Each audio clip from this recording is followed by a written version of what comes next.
Magandang gabi po muli sa inyong lahat. Kain po muna tayo. Kain po muna ako. Ito po ang aking ulam. Inihaw na tilapia. Ito po ang sausawan. Sili, toyo at kalamansi. At saka po ito ay tulingan. Ginataang tulingan po yan. Ito may talong, may sili. Ginawa po akong sabaw. Ayun. Sabaw po yan.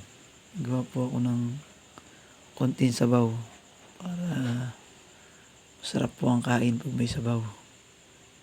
Yan po ang aking hapunan ngayon. Huli na po akong kumain. Kain po tayo sa mga hindi pa po naghahapunan. Sabaw. Kailangan po malagi may sabaw. Yan, inihaw na tilapia. May palaman po na kamatis at sibuyas.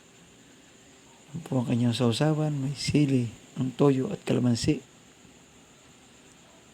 Garantisado po yan. Yan naman po talaga ang sausawan ng mga inihaw. At masarap po yan sa mga inihaw. Toyo, sili at kalamansi. Yan po ang aking mga pagkain ngayon. Hapunan. Ginataang tulingan. May talong at sili rin po. Kain po muna tayo. Salamat po muli sa inyong lahat. Hanggang sa muli po.